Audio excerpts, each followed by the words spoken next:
이제 성경 말씀을 봉독하겠습니다. 각 가정에서 온라인 생중계 예배로 참여하시는 성도님들께서도 함께 봉독해 주시기 바랍니다. 오늘 우리에게 주시는 하나님의 말씀은 호세아 7장 8절에서 10절 말씀과 11장 8절에서 9절까지의 말씀입니다. 제가 가지고 있는 성경은 구약성경 1262페이지입니다. 호세아 7장 8절에서 10절과 11장 8절에서 9절까지의 말씀을 함께 교독하시겠습니다. 제가 먼저 읽겠습니다. 에브라임이 여러 민족 가운데에 혼합되니 그는 곧 뒤집어지지 않은 전병이로다. 그의 힘을 삼켰으나 알지 못하고 백발이 무성할지라도 알지 못하는도다.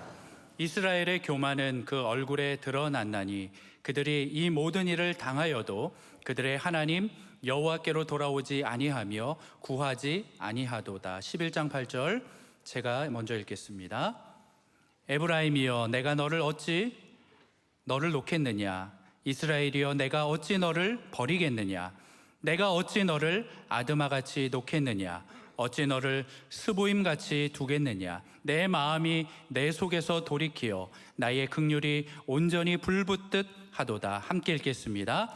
내가 나의 맹렬한 진노를 나타내지 아니하며 내가 다시는 에브라임을 멸하지 아니하리니 이는 내가 하나님이요 사람이 아님이라.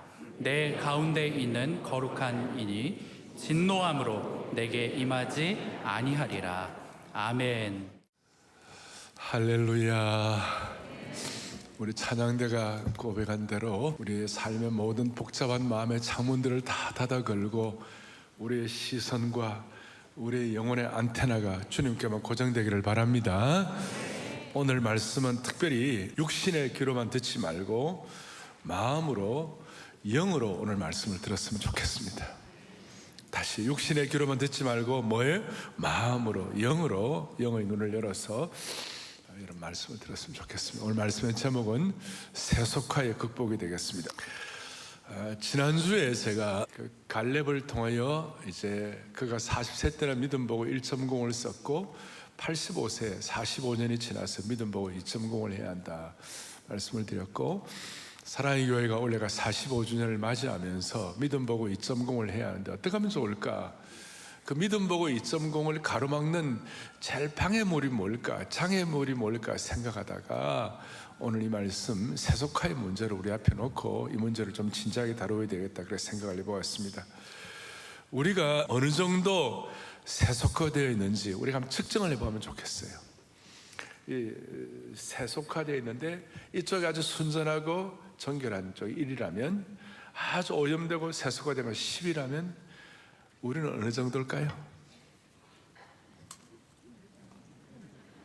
2, 5, 8? 예.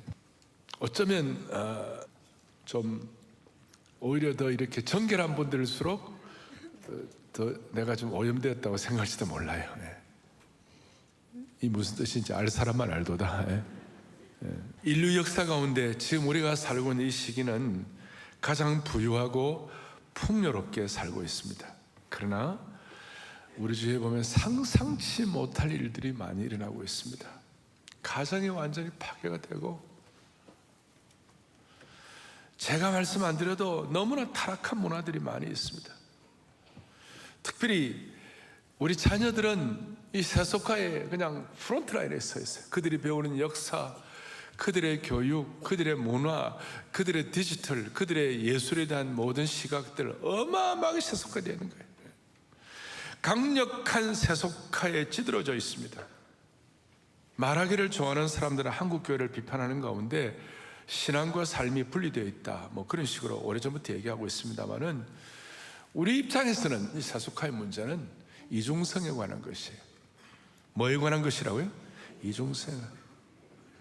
오늘 본문에 보면 뒤집지 않는 전병이라는 말이 나오는데, 전이라는 것은 구울 전자고 병은 떡병자예요. 그러니까 구운 떡을 말하는 것인데 뒤집지 않았다, 이중적이다 이 말이죠. 마태복음 7장에 보면 22절에 주여 우리가 주의 이름으로 선지자 노릇하고 주의 이름으로 귀신도 쫓아내고 주의 이름으로 많은 권능도 행했다. 근데 23절에 그때 내가 그들에게 밝힌 말은 내가 너희를 도무지 알지 못한다. 어떻게 보면 겉으로 볼 때는 신앙 좋고 저분은 참 괜찮은 사람이다 인정하지만 주님 보실 때는 아니야. 어떻게 보면 저희들 같은 경우 또 사역자들인 경우 이런 말씀 들으면 막 가슴이 서늘해지는 거예요. 그러니까 사람 앞에 있을 때 하고 아무도 보지 않을 때 하나님과 나와 독대할 때 나는 과연 어떤 종류의 사람인가? 이것이 이중성에 관한 문제라는 것입니다. 섬뜩한 것이죠. 겉으로는 말씀도 잘 아는 것 같고 대단한 것 같은데 실제로는 그렇지 않다. 신앙의 이중성을 주님은 질타하는 것입니다. 그러니까 이중성에 대한 극복이 세속화의 극복이라는 것이에요. 저는 국밥은 따로국밥을 좋아해요. 그런데 삶은 따로국밥 되면 안 된다 이 말이에요. 이중성이 되면 안 된다 이 말이에요. 교회 생활은 열심히 하는데 사회생활이나 생활 인격은 바뀌지 않는 사람이 있다고 칩시다. 그러니까 교회 생활과 사회 삶이 따로 논다. 이게 이중적이라는 것이죠. 이게 왜 이렇게 큰 문제가 되는가? 선대 오카노 목사님은 제자훈련에 대한 말씀을 할 때 이런 얘기를 하시는 거예요. 만일 이런 사람들이, 이중적인 사람들이, 겉으로 교회 생활 열심히 한다고 하는 사람들, 이런 사람들이 또 삶은 따라오지 않는 사람들이 만약에 이런 사람들이 제자훈련에 대한 과정을 마쳤다는 이유로 이 사람이 예수님의 제자가 되었다고 인정한다면 그것은 교회의 세속화를 촉진하는 화를 자초하는 것이다. 그리고 우리 그리스도인들은 사실 예수 믿지 않는 분들하고 좀 다르죠. 우리는 예수 믿지 않는 사람들은 그냥 도덕적인 본능이라든지 그 다음에 어떤 육신적인 본능 정도만 있지만 우리는 영적인 본능이 새로운 자아가 생겼잖아요. 그러니까 우리에 있어서 그리스도인들의 다 이중성의 문제가 다 심각한 거예요. 오죽하면 바울 사도 같은 경우는 오호라 나는 곤고한 사람이로다. 이 사망의 몸에서 누가 나를 건져내랴. 우리에겐 다 이게 다 말은 못하지만 나름 이중적인 것이 다 있을 수 있는 거예요. 이거는 죄성을 가진 인간, 우리가 완전히 주님 앞에 도달하지 않을 때까지는 우리가 다 이런 약점들이 다 있기 때문에 이중성에 대한 것은 늘 영원한 과제라고 할 수 있는 것이에요. 근데 문제는 이런 이중성의 문제가 심각해질 때는 우리가 영적인 힘을 다 잃어버리는 거예요. 영적으로 약해지는 것이에요. 그러니까 믿음 복음을 할 수가 없는 것이죠. 왜 그리스도인은 세속화의 거친 파도에 맞서가지고 힘을 다하여 사력을 다하여 자신을 지켜야 하는가? 세속화를 신앙인의 힘을 잃게 하는 마치 삼손에게 있어서 힘의 근원인 머리카락을 자르는 행위와 같다고 말할 수 있습니다. 세속화는 그리스도인을 오합지졸로 만드는 삼손의 머리카락을 자른 가위와 같다고 말할 수 있습니다. 기독교인의 수가 아무리 많다고 하더라도 세속화되어 있다면 삶의 영역에서 영향을 끼치지 못하는 것입니다. 세속화에 물든 신앙인은 그리스도인의 향기를 뿜어내지도 못하고 그리스도인으로서 영향을 끼칠 수도 없는 것이에요. 우리는 들릴라의 그 여인의 가위에 자신의 머리카락을 맡긴 삼손을 보면서 참으로 어리석은 자라고 손가락질합니다마는 우리 세속화의 가위가 우리의 머리카락을 자른 것에 대해서는 너무나 무심한 분들이 많이 있다는 것이. 들릴라가 삼손의 머리를 잘라가지고 그래서 세계 최초의 미용사가 들릴라예요. 들릴라가. 그런데 삼손이 자기의 영적인 힘이 나가는지도 몰랐어요. 어떻게 보면 삼손은 세속화예요. 그것이.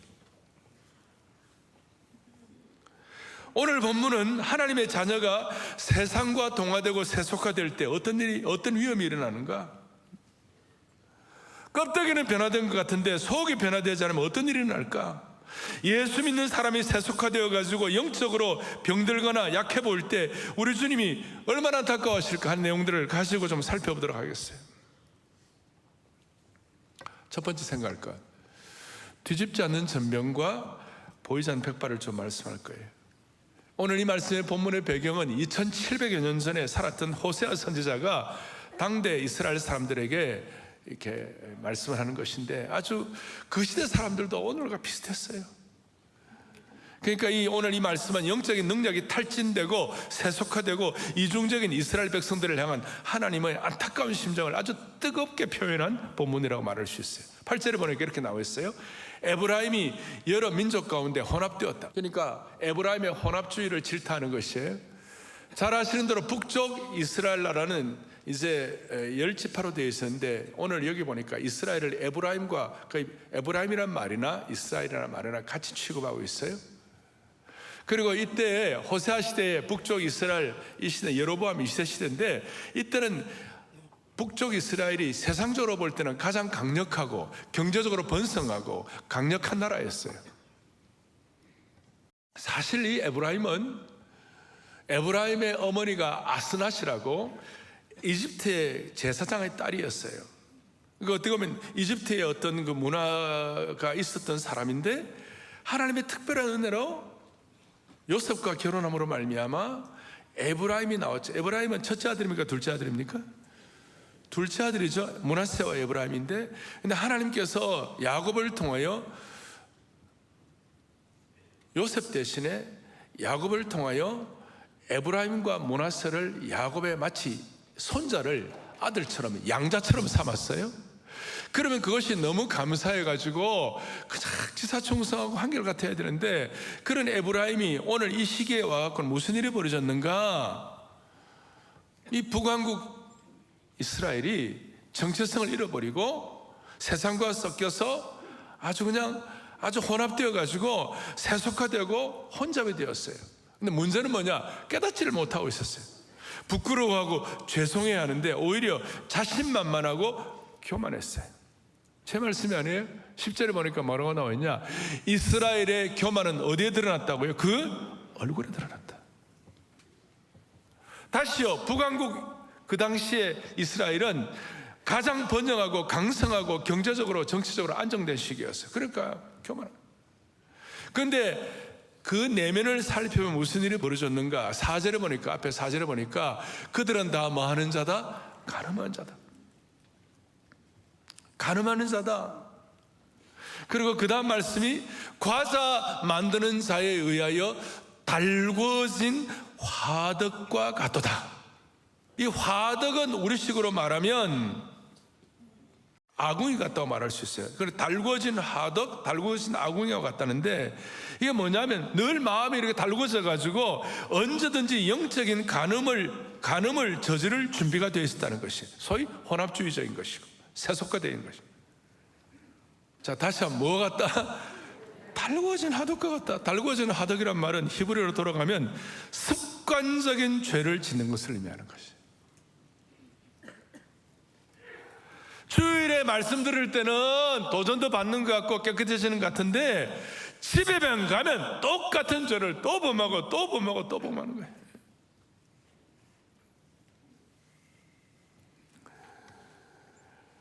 이런 악한 사람들에 대해서 6절에 그들이 가까이 올 때 그들의 마음은 강교하여 화덕과 같다. 다시 한번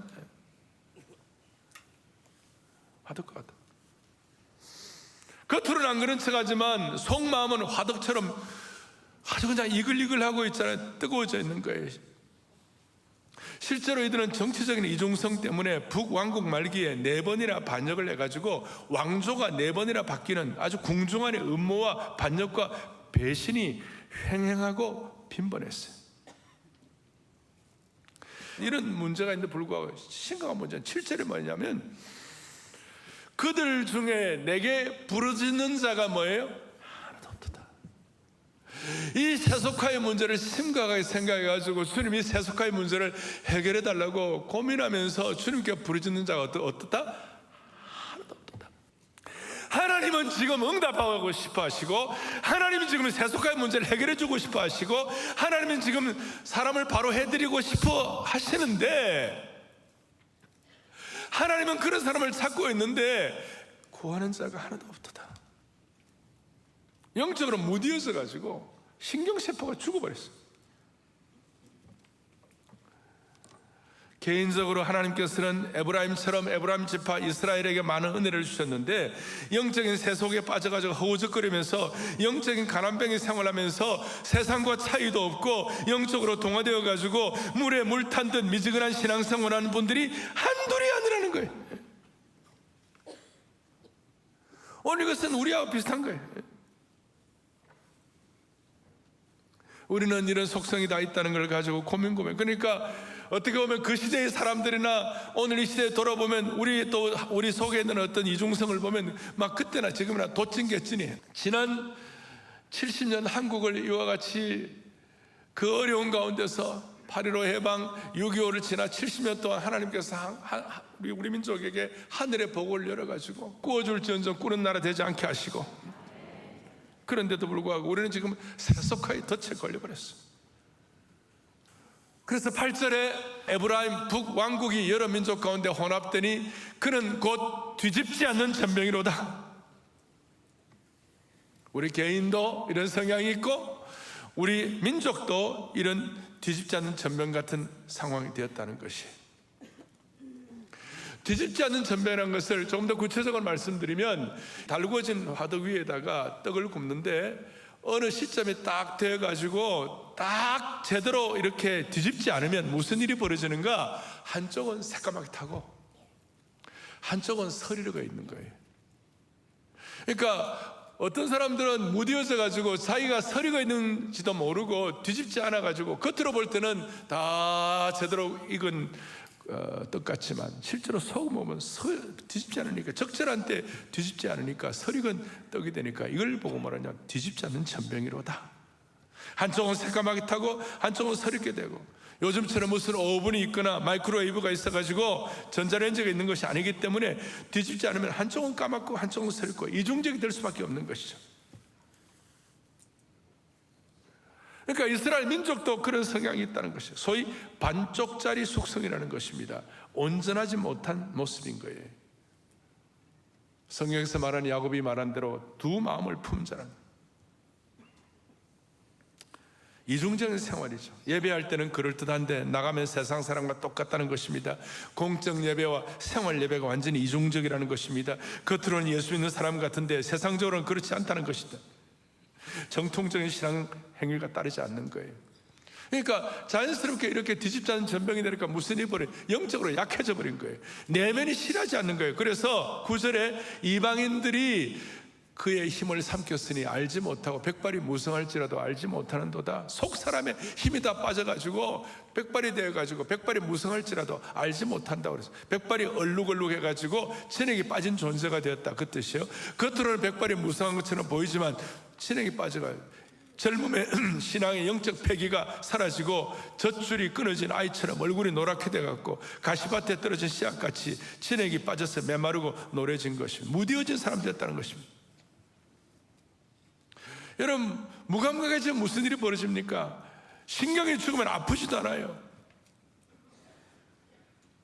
그러니까 영적으로 이 세속화되어 가지고 신경이 죽으니까 무뎌진 거예요.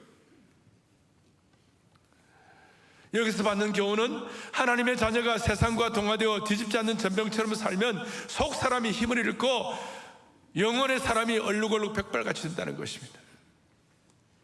우리 권사님들, 우리 여성도님들께서 이제 전 부칠 때에 전을 딱 뒤집으면서 주여 뒤집지 않는 전병 되지 말게 없어서, 이번 주에 다시요, 뒤집지 않는 전병은, 한쪽만 입은 전병은 절반의 그리스도인이라고 할 수 있어요. 너무나 절반의 그리스도인들이 많아요. 헌신을 드리는 것 같은데 아나니아와 삽비라처럼 절반의 헌신을 드리고 경건의 모양은 있으나 경건의 능력이 없는 절반의 신앙의 이걸 가진 사람들이 많아요. 온전한 그리스도인데 절반의 그리스도인. 하나님은, 우리 주님은 우리를 절반의 그리스도인으로 부르지 않는 줄을 믿습니다. 주님의 구원 역사는 절반의 구원 역사가 아니에요. 주님이 우리를 구원하신 피의 역사는 온전한 역사인 줄로 확신합니다. 하나님께서 우리에게 하신 것 보세요. 온전한 구원이에요. 그래서 우리가 하나님께 올려드려야 하는 것도 절반의 헌신이 아니라 온전한 헌신, 온전한 예배, 온전한 드림인 것이. 그래서 이 절반의 헌신, 이중적인 신앙에 대해서 오늘 다 어떤 게 대표적인 것인가 하면 이렇게 나와 있어요. 요한일서 1장에 보니까 하나님과 사귐이 있다고도 사실은 뭐예요? 어둠에 행하는 자. 그리고 빛 가운데 있다면서도 사실은 뭐 형제를 미워하는 자. 겉은 깨끗하나 속에는 탐욕이 가득한 자, 결정적으로 하나님을 사랑하는 자라고 하고 그 형제를 미워하는 자. 아주 이중적이에요. 이게 추상적인 것이 아니에요. 삶의 현장에서 겉으로는 교회생활 열심히 하고 아주 단정하고 그리고 참 신앙생활 잘하는 것 같은데 우리 남자 성도들 가운데 집에서는 가족들에 대해서 함부로 말을 하고 상처를 주고 자신의 분노를 제어하지 못해가지고 폭발하고 가정을 사름파로 만들고 그리고 항상 자신이 옳다고 그런다면 이거는 뒤집지 않는 전병이에요. 어떤 권사님은 교회에서는 인자하고 친절한데 집에 가면 자녀들이나 며느리한테 쌍심지를 켠다. 뒤집지 않는 전병이에요. 요새는 또 며느리들도요, 어머님 이러시면 안 되잖아요. 며느리 시집 살이시키는 며느리들도 있어요. 제가 이런 말씀드리지만 우리가 100% 자유로운 사람이 어디 있겠어요? 다 완벽한 사람 어디 있겠냐고. 다 부족하고. 그래서 우리는 오늘 이 말씀이 우리에게 도전이 되는 것이고 이런 말씀을 통과해야 우리가 부흥으로 나갈 수 있는 줄로 믿는 것이에요. 그리고 이런 말씀이 내게 와닿고 내가 참 부족한 것이 있구나라고 느끼는 사람은 영적 신경이 살아있는 것이고 들어도 그냥 무덤덤하면 이것은 뭐냐면 설익은 사람이에요. 오늘 사랑의 교회, 오늘 이 말씀을 듣는 우리 모두 다시 한번 한국교회가 2023년이 회복을 넘어 부흥으로 가는 원년이 되게 해달라고 우리의 마음에 소원이 있고 기도의 제목이 있다면 오늘 우리 가운데 설익은 뒤집지 않는 전병 같은 분들이 없기를 바라는 것이에요. 그럼 어떻게 하면 좋아요?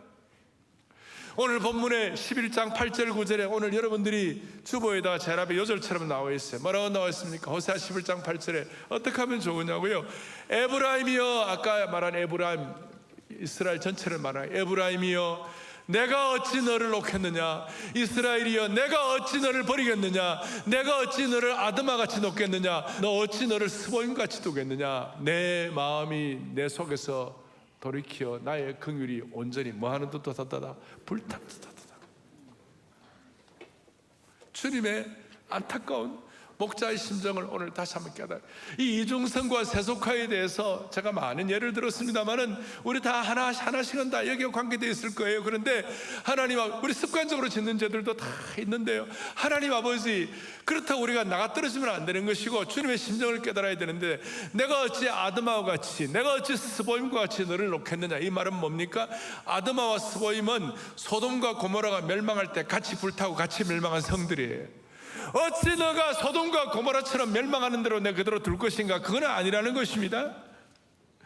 오늘 우리 주님은 우리의 마음이 우리가 이렇게 좀 부족하다고 해서, 우리가 연약하다고 해서 그냥 스스로 그냥 자책해가지고 나가 떨어진다거나, 그 다음에 주님은 우리를 그냥 꾸짖기만 하신다는 거나, 아니면 우리를 질타하기만 하신다는 거나, 우리를 찌르시고 우리를 상처 주신 것이 주님의 목표가 아니에요. 주님은 어떻게 하든지 우리가 정신 차리고 회복하기를 원하시는 것이에요. 어떻게 하든지. 베드로가 이 마음을 깨달았고 베드로후서 3장에 보니까 너희를 다하여 오래 참으사 아무도 멸망치 않고 너희가 다 주님 앞에 회개하며 돌아오기를 원하시느니라. 신구약 시대 전체를 통틀어서 우리 주님은 오늘도 여전히 우리 모두가 다 뒤집지 않는 전병신세가 되어가지고 설익어가지고 식탁 위에 제대로 올라가지도 못하고 맛을 잃는 소금처럼 버려지게 되는 것, 주님이 안 원하신다는 것을 믿으시기를 바라는 것입니다. 오늘 영적인 센스와 분별력과 통찰력을 다시 회복하십시다. 그러면 어떻게 하면 우리가 주님의 안타까운 심정을 깨달을 수가 있을까요? 멀리 갈 거 없이 우리가 늘 다시 한번 정리를 해야 되는데, 어떻게 하면 주님의 목자의 심정을 깨닫느냐고요? 다른 거 없어요. 말씀의 거울에 우리를 규칙적으로 우리가 돌아봐야 하는 것이, 말씀의 거울을 갖고 자신을 살펴봐야 하는 것이. 여러분, 거울을 안 보면, 밥 먹고 난 다음에 거울을 안 보면 이빨에 그냥 연구처럼 이빨에 낀 것도 모르고 거울이 없으면 우리가 얼마나 부끄럽습니까? 말씀의 거울, 우리를 살펴야 되는 거예요. 이렇게 말할 수 있어요. 지난 2주간 동안 여러분들이 큐티를 하든 주일 메시지를 듣든 성경 통독을 하든 아니면 훈련을 통해서 말씀과 접해가지고 지난 2주일 동안 한 번도 말씀을 통하여 도전받은 적이 없다. 그럼 우리가 마음이 둔해져 있는 거예요. 어떤 사람은 6개월이 가도 말씀을 통한 도전이 없다. 이거는 완전히 신경세포가 좋은 거예요. 하나님의 안타까운 심정은 말씀의 거울로만 우리 자신을 돌아볼 수가 있는 것이에요. 말씀의 거울 앞에 나를 비춰보면 나의 부족함을 알기 때문에 주님께 간절히 메어 달릴 수밖에 없죠. 주님의 목자의 심정을 깨달은 자는 말씀의 거울에 자신을 비추는 사람과 똑같아요. 도대체 말씀의 거울에 자신을 비춘다는 것은 그러면 구체적으로 어떤 뜻인가? 이런 뜻이에요. 어떤 사람이 당뇨와 혈압 때문에 병원에 갔더니 의사가 지금 체중 조절 안 하면 큰일 난다고. 그렇게 해서 이거 체중 조절을 해야 되겠구나 이렇게 생각하고 체중 조절 교실에 갔습니다.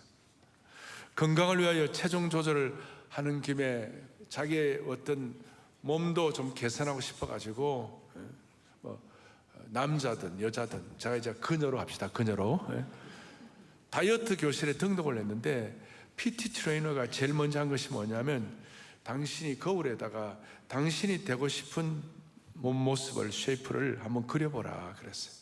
그렇게 했어요. 그런데 자기가 거울에다가 자기가 되고 싶은 모습을 그려놓았는데 자기의 몸을 같이 대입해 보니까 넘쳐났어요. 벌써 초가 됐어요. 그래서 계속 그분은 운동을 하고 음식을 조절하고 거울 앞에 섰고 그때마다 몸이 줄긴 했지만 거울에 그려놓은 윤곽에 아주 다다르지를 못했어요. 그래서 더 조심하고 그래서 더욱더 열심히 운동을 하고 엄격하게 음식을 조절하고 그러던 어느 날 그 거울에다가 그려놓은 자기의 몸매의 모습과 딱 들어맞았어요. 이때는 할렐루야까지는 안 하더라도 아멘은 할 수 있어요. 자, 제가 말하는 요지가 이거예요. 말씀의 거울 앞에 자신을 비춘다는 것은 하나님께서 원하시는 나의 모습이 있어요. 저도 저의 모습, 하나님 원하시는 저의 모습이 있어요. 이중적이지 않는, 세속화 되지 않는 저의 모습이 있어요. 그 하나님 원하시는 저의 모습에 말씀과 기도의 컨트롤, 말씀과 기도의 훈련과 다이어트를 통하여 맞추는 것이에요. 그래서 주의 말씀에 거울에 비춰진 나의 모습은 어떤 모습일까? 세상적인 욕심으로, 아니면 죄가 주는 쾌락으로, 혹은 미움의 마음으로, 또 습관적인 죄로 하나님께서 원하시는 영적인 몸매와는 거리가 먼 것은 아닐까? 여러분, 다이어트가 쉽지가 않아요. 세속화의 문제를 해결하는 것도 그만큼 쉽지가 않다는 것입니다. 다른 길이 없습니다. 말씀의 거울 앞에 자신을 비춰보는 거예요. 규칙적으로 말씀의 거울 앞에 자신을 비춰보는 것이에요. 여러분, 우리가 영혼의 사람이 약해지면 우리는 약해질 수밖에 없어요. 우리는 결국 영혼의 속사람과 영혼의 사람이 약해져서 약해지는 것입니다. 남편 잘못 만나가지고, 아내 잘못 만나가지고, 무슨 물질의 문제가 있어가지고 누구누구 때문에, 이런 것은 둘째예요. 그것보다 더 심각한 문제는 우리의 영혼의 사람이 약해져서 약해진 거예요. 육체가 아무리 건강해도 영혼이 망가지면 우리가 망가지는 거예요. 우리 영이 썩어버리면 인생이 고목처럼 쓰러지게 되어 있는 거라니까요. 우리 영혼이 건강하려면 이중성, 세속화, 뒤집지 않는 전병신세를 뛰어넘어야 할 줄로 확신합니다. 그러니까 말씀의 거울 앞에 돌아오고 주님의 심정 앞에 돌아와야 되는 것이. 근데 현실은 말씀의 거울 앞에 우리를 규칙적으로 비춰보는 게 너무 어려워요. 이유가 뭐냐? 스마트폰 때문에. 퇴직하고 나신 분들은 대부분 스마트폰 보시면서 본인에게 맞는 알고리즘만 보면서 거기서 시간을 보내고 있어요. 좀 재정적인 여유가 있는 분들은 운동하러 다니시고. 여러분, 이게 보통 문제가 아니에요. 젊은들도, 젊은 남들은 대한민국은 모두가 다 전철을 타면 기도를 하고 있습니다. 다들. 그러니까 말씀의 거울 앞에 규칙적으로 자기 자신을 비춰보는 것이 거의 불가능하게 되어 있어요. 그러나 우리는 어떻게 보면 이중성과 세속화의 문제를 극복하기가 너무 어려운 현실 앞에 우리가 당면하고 있는 것이. 미국 사람들은 평균 하루에 5시간 반 정도 스마트폰에 보는 거예요. 한국 사람들은 그보다 덜 할까요? 더 할까요? 잘 아시죠? 한국 사람들은 그보다 더 평균 7, 8시간이라고 그래요. 미국 사람들은 하루에 스마트폰을 껐다 켰다 89번. 한국 사람들은 하루에 평균 스마트폰 껐다 켰다 100번. 그러니까 말씀 앞에 자기를 돌아볼 수 있는 시간이 없고, 성경을 읽을 시간이 없고, 말씀 앞에 자신을 비춰볼 그런 삶의 현장이 실제적으로는 안 되는 것이. 그러니 이걸 미리 예견하시고 바울은 믿음의 아들 디모데에게 디모데전서 4장 13절에 뭐라고 말씀하는가? 너는 내가 이를 때까지 읽는 것과 권하는 것과 가르치는 것에 창념하라. 읽는 것은 reading이고, 권하는 것은 preaching이에요. 그리고 가르치는 것은 teaching이에요. 말씀을 reading하고, 말씀을 preaching하고, 말씀을 teaching하는 것인데, 디모데 입장에서 이렇지만 디모데의 이 말씀을 듣는, 디모데를 통하여 사역의 대상인 그 회중들의 입장에서는 말씀을 듣는 것이에요. 리스닝하는 것이고, 설교를 듣는 것이에요. 그리고 가르침을 받는 것이에요. 우리 교회로 말하면 이 가르침을 받고 또 함께 말씀을 통하여 영적으로 양육되어 가지고 또 다른 사람들을 가르치는 디사이플 메이킹을 하는 것, 소위 영적 재생산에 참여하는 것이죠. 우리의 삶의 현장에서 말씀의 거울 앞에 자신의 영적 몸매를 자기가 원하는 수준으로 갈 수 있도록, 그게 쉬운 일이 아닌데 그렇게 될 수 있도록 사랑의 교회는 제자훈련이 있어요. 사랑의 교회는 오늘도 제 성경 안에 뒀대 매일 성경 읽기가 있어요. 사랑의 교회는 날마다 솟는 샘물, 이 큐티 교재가 있어요. The Living Water, 심지어 큐틴, 티네이저도 있고, 한국 사람들, 일본 사람들, 중국 사람들 다 할 수 있도록. 우리 한국말은 말할 것도 없고, 말씀의 거울 앞에 자기를 비춰볼 수 있도록.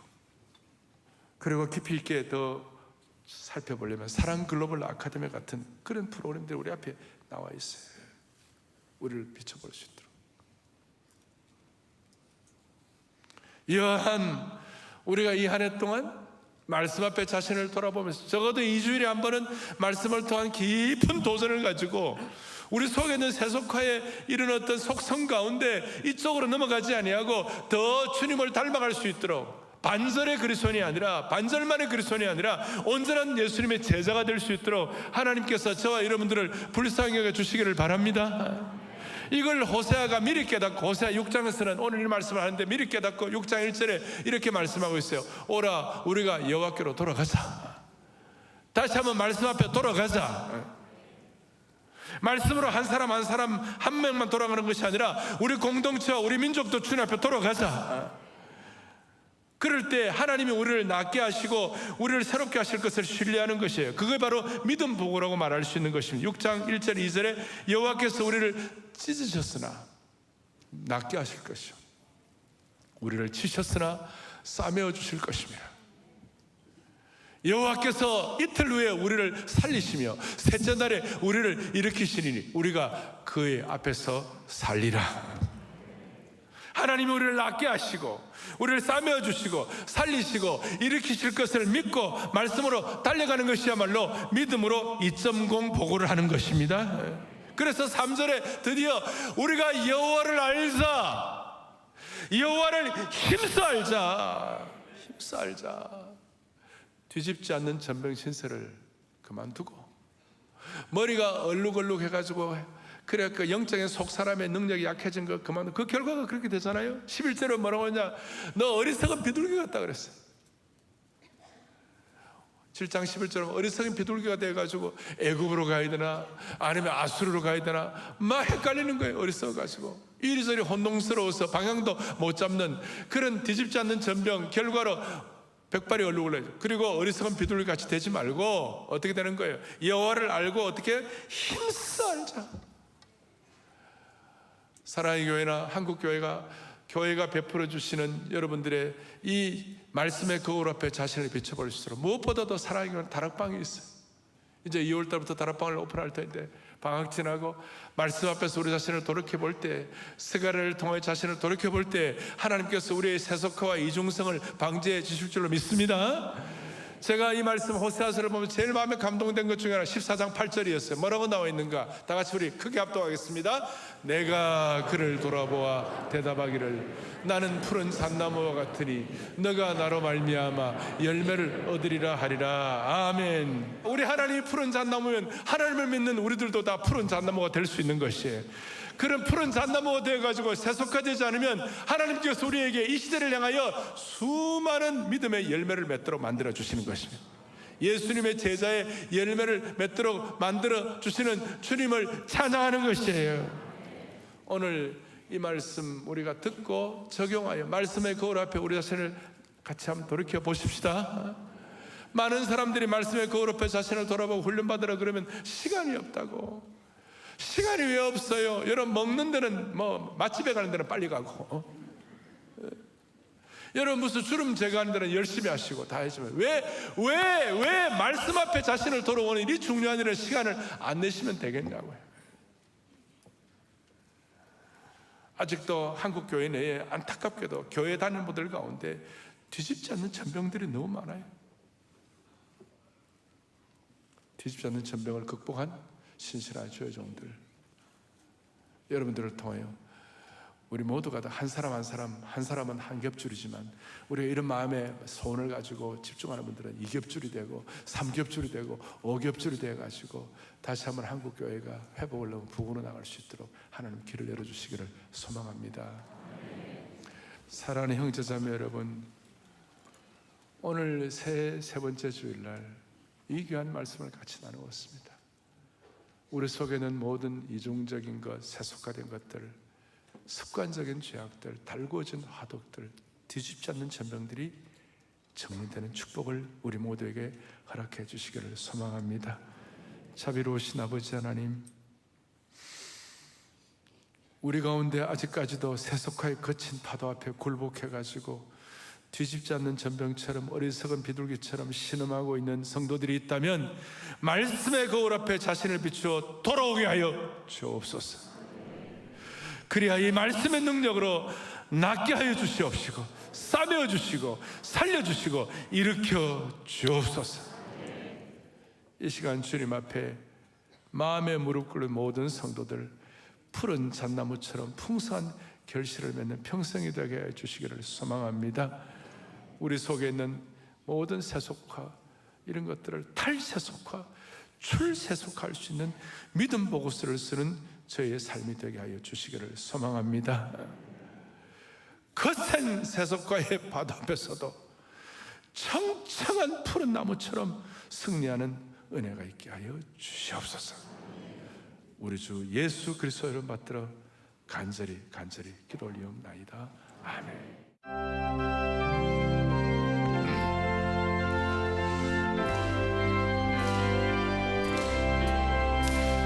주 예수 그 신상을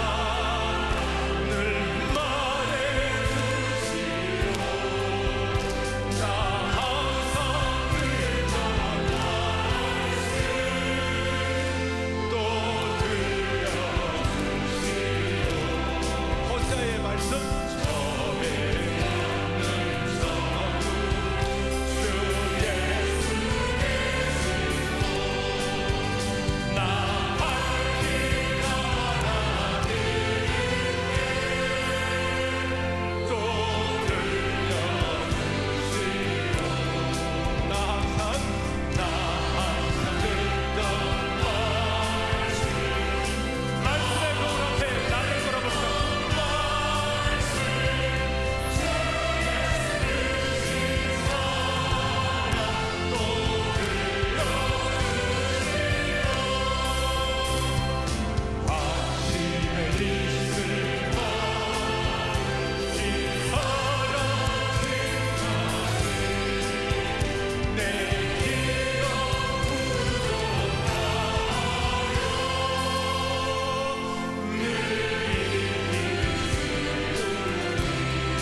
태우고